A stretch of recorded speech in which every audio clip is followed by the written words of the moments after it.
राहुल गांधी का विदेश मंत्री एस जयशंकर को पत्र, कहा 37 तमिल मछुआरों की श्रीलंका से कराई रिहाई। श्रीलंका की नौसेना द्वारा बार बार पकड़े जा रहे तमिल मछुआरों की रिहाई कराने की मांग को लेकर लोकसभा में विपक्ष के नेता राहुल गांधी ने विदेश मंत्री एस जयशंकर को पत्र लिखा है। पत्र में उन्होंने मछुआरों की रिहाई कराने और जब्त की गई नावों को छोड़ने के लिए श्रीलंका के अधिकारियों से बात करने के लिए कहा है। पत्र में राहुल गांधी ने लिखा है कि 21 सितंबर 2024 को श्रीलंकाई अधिकारियों ने 37 तमिल मछुआरों की गिरफ्तारी की थी, साथ ही उनकी नौकाओं को जब्त कर लिया था। मय्यालाथुराई से कांग्रेस की सांसद आर सुधा ने मुझे मामले से अवगत कराया।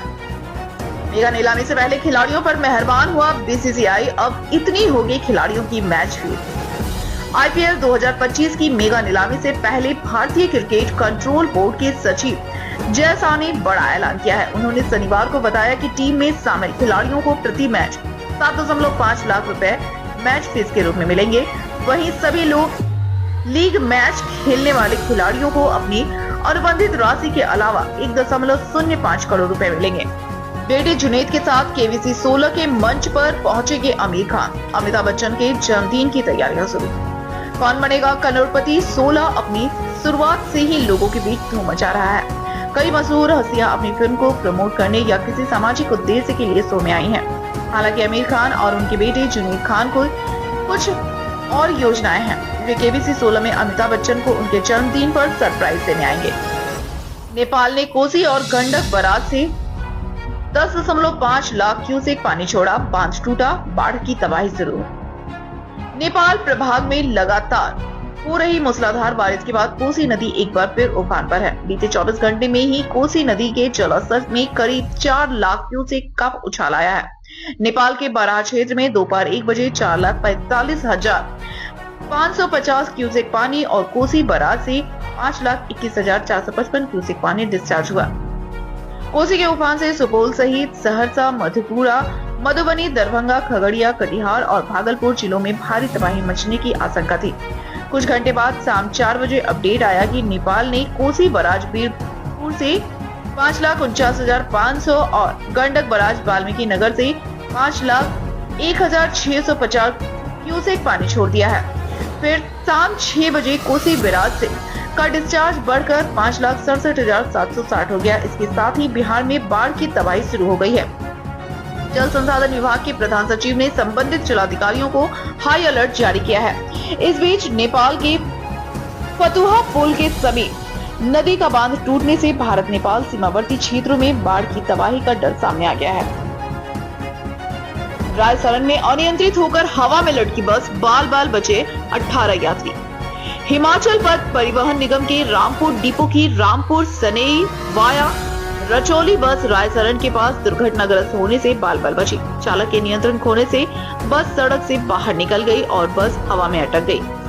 ऐसे में बस में सवार करीब 18 यात्रियों की सांसें अटकी रही। बस निकालने के लिए क्रेन मंगवाई गई है। हादसा शनिवार बाद दोपहर 2 बजे के करीब पेश आया।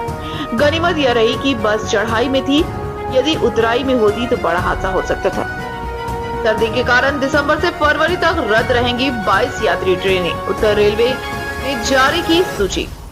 उत्तर रेलवे ने आगामी सर्दी व कोहरे के दिनों में विभिन्न रूट पर अप डाउन की करीब 22 यात्री ट्रेनों को रद्द रखने की घोषणा की है। इन ट्रेनों को दिसंबर से फरवरी तक 3 महीने के लिए पूरी तरह से रद्द रखा जाएगा। इसके अलावा 4 यात्री ट्रेनों को आंशिक तौर पर निरस्त व 2 यात्री ट्रेनों के फेरों की संख्या कम करने की योजना है। जबलपुर मंडल के न्यू कटनी जंक्शन सिंगरौली रेलखंड की 6 ट्रेनें रद्द, बदले रूट की चलेंगी 8 गाड़ियां। जबलपुर मंडल के न्यू कटनी जंक्शन सिंगरौली रेलखंड पर स्थित जोबा और मडवास ग्राम स्टेशनों पर एनआई कार्य के कारण रेलवे ने कुछ ट्रेनों के परिचालन में बदलाव किए हैं। यह कार्य न्यू कटनी जंक्शन सिंगरौली रेलखंड के दोहरीकरण परियोजना के तहत किया जा रहा है। इस वजह से कुछ ट्रेनों का परिचालन रद्द किया गया है और कुछ ट्रेनों के बदले हुए रूट से चलाए जाएंगे।